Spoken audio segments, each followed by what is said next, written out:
E aí pessoal, tudo bem? Seja muito bem-vindo a mais um vídeo aqui no canal Quero Ver Corte. Pessoal, eu trago mais um vídeo sensacional de corte aí pra você.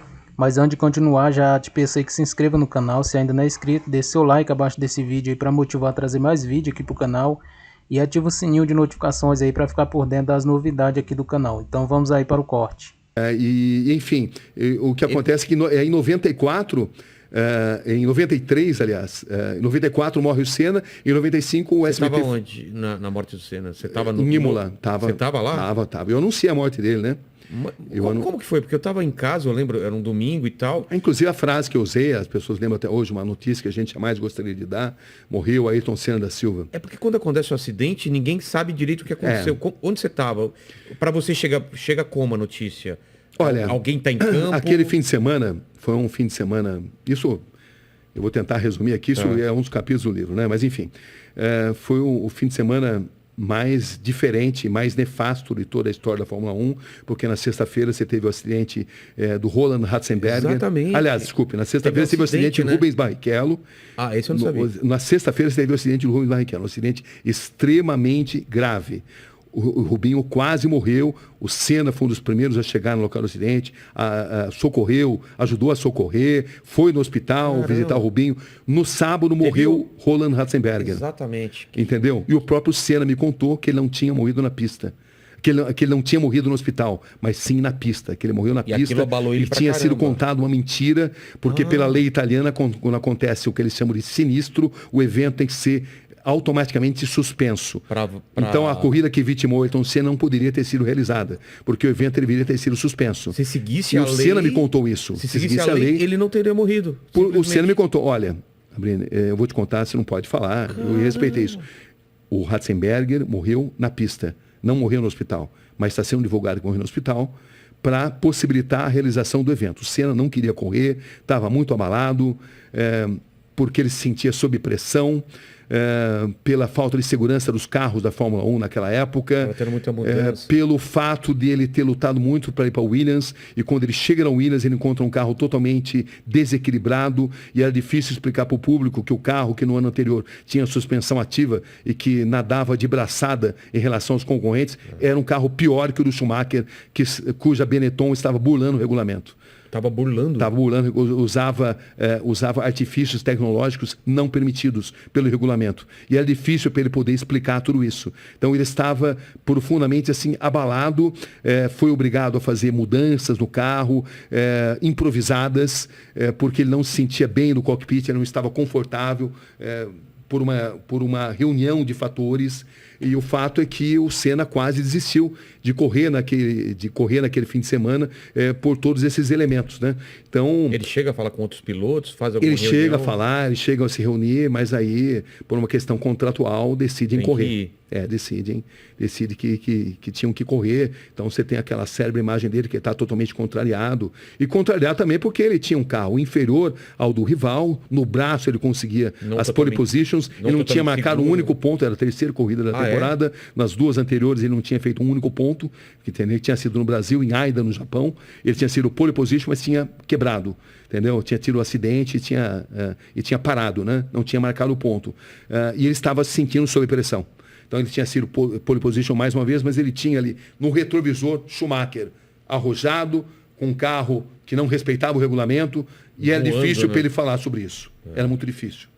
Então, tem uma série de detalhes, eu não vou contar tudo, porque senão a gente não fala de outro assunto, né? Mas são muitos fatos, né? A célebre reunião sobre pneus que estavam fora do regulamento também, e que a Goodyear reúne o Frank Williams e o Senna. Eu conto também o que aconteceu.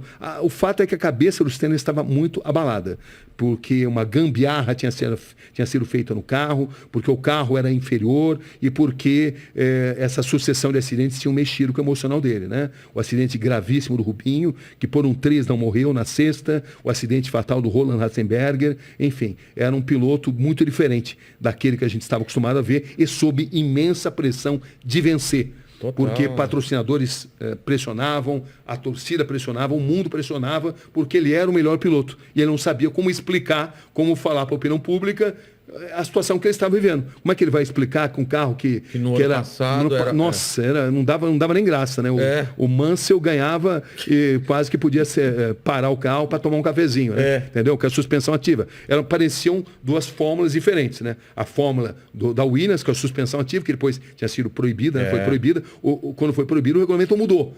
Mas aí a Benetton arrumou um jeito de bular o regulamento. E ela estava bulando o regulamento, usando várias armas não permitidas pelo regulamento. Mas era difícil para denunciar isso daí, porque existe ali todo assim, um corporativismo dentro da Fórmula 1. Claro. E esse corporativismo fazia com que o Senna hesitasse em denunciar, mas ele, nas entrevistas que ele me dava, ele mostrava todo o seu descontentamento. Eu lembro de uma entrevista célebre que eu fiz com ele em Aida, na corrida anterior, onde ele mostrava todo o contentamento. O carro está ruim, desequilibrado, instável, nervoso. Ele usou essa expressão. Foi a primeira vez que ele falou isso daí, numa corrida ali, lá no Japão, que foi a corrida anterior.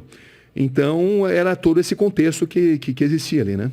E quando acontece o acidente, parece que não tem imagens do acidente mesmo. Então, esse é um outro... Eu fui o primeiro cara a praticamente desvendar essa imagem, que a Foca dizia que não tinha essas imagens, mas aí eu consegui uma série de depoimentos de pessoas que diziam que tinham visto. Eu peguei o Bernie Eccleston, que era o presidente da Foca, o todo-poderoso da Foca, e eu o confrontei com esses depoimentos. Olha, existe essa imagem. Falei, tá certo, é verdade. Eu vou te mandar. Ele mandou essa imagem. Só que a imagem, 1 segundo antes do choque no muro, ela desaparece. Eles deram a explicação de que o diretor de imagens havia cortado para uma outra imagem e que nem todas as câmeras tinham videotape. Muita gente não acredita nisso, o establishment estranho, né? Não acredita, da mesma forma que muitos pilotos afirmam textualmente que o Senna morreu na pista. O Nicola Larini, por exemplo, agora quando fez 20 anos da morte, me deu uma entrevista histórica, muito importante também, onde ele afirma textualmente que, por tudo que ele sabe, o Senna morreu na pista e que isso não pôde ter sido divulgado exatamente por as razões que eu mencionei aí, né? E que a corrida teria que ter sido paralisada e também havia um protecionismo ali para o Williams. A Williams não teve culpa da morte do Senna. O Senna sabia dos riscos que ele corria, mas digamos que haveria um risco maior se esses fatos aparecessem, né? Então, o establishment da Fórmula 1 se protege, um protege a do outro para evitar que determinados fatos apareçam. E eu, nessa fase, eu trabalhei muito nas investigações. Essa imagem eu fui o primeiro a mostrar, como fui o primeiro a mostrar a imagem do capacete do Senna, que ninguém mostrava também. Enfim, essa... Um parafuso...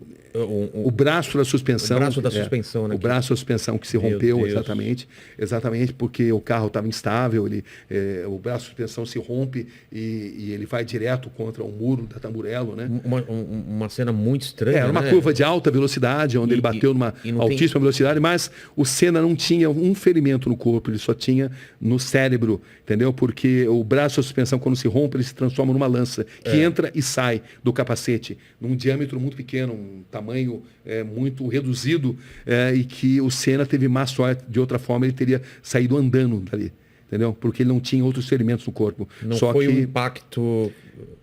O que se acredita é que o fato do braço da suspensão ter se rompido, ele se transformou numa lança que entra e sai do capacete, num pequeno orifício, muito pequeno, eu vi ali. E essa imagem do capacete, que também não era revelada, que eu fiquei, como eu te falei, muito tempo ali investigando isso, mostrando isso. Quem tiver interesse em ter mais detalhes sobre isso, está tudo nesse livro aí. Tem muita coisa que jamais poderá ser divulgada, né?